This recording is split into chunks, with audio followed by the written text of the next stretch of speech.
guys, I am back to continue talking about what it means to be set apart. So, in my previous video, we acknowledged that being set apart means to be holy. So, to be holy means that you live a spirit led life and that you are being changed and to be more like Jesus. So, there would be a distinguishable difference between you and the people in the world. You are changed in His presence, and you talk and think differently, and there's just a noticeable difference between you and the people of the world and your body, mind, soul, and spirit. And so consecration has a lot to do with dedicating yourself and setting yourself apart for God's purpose.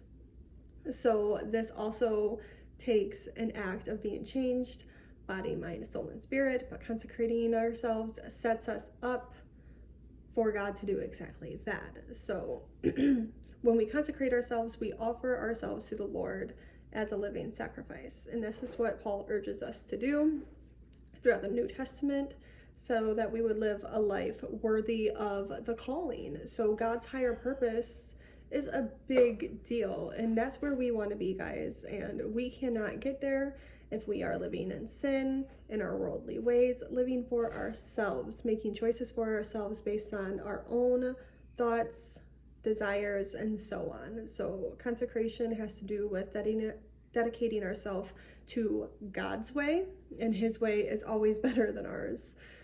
Nothing we can do to change that. So no matter what you want or think you want or need, God has something else in mind for us. And in order to get us to that place, we need to dedicate ourselves to Him. We need to submit ourselves, surrender ourselves, and offer ourselves. So this is the expectation of the Lord. So before we can expect anything from God, He expects something from us.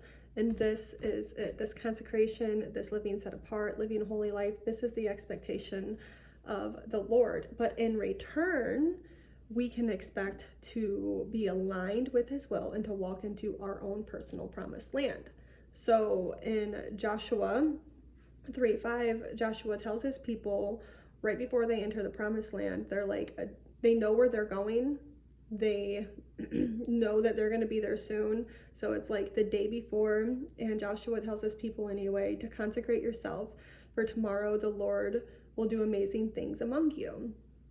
And again, this is the expectation of the Lord. Joshua and God were like this, and He knew what was expected. And so this is what the Lord is expecting of us, that we would choose Him, that we would yield to Him, that we would go His way, that we would dedicate ourselves to it. So this is not an easy thing to do, but all it really takes is a mindset of surrender and a willingness.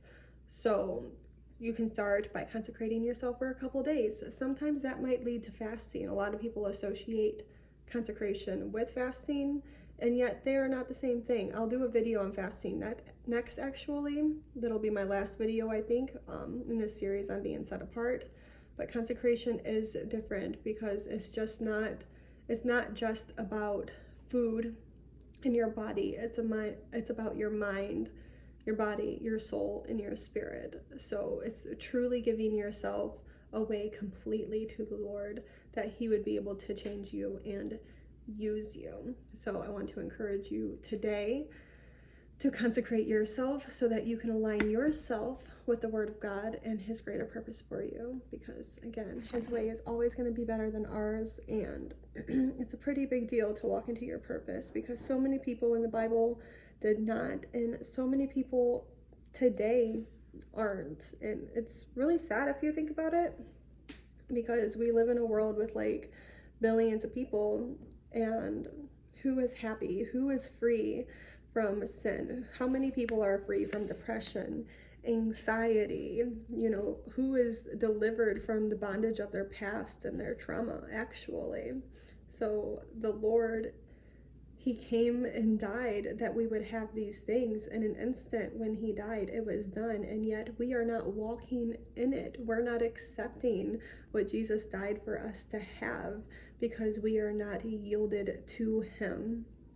in such a way that he needs us to be for us to participate. So the Lord calls us to be participators of the word, that we would partake in his promises, just as Martha and Mary partook and participated in the bringing Lazarus back to life. So Jesus did it. Jesus was the one with the power, but they had to roll away the stone. So that's what the Lord also expects from us. He expects us to participate, and we participate with setting ourselves apart for his purpose by consecrating ourselves.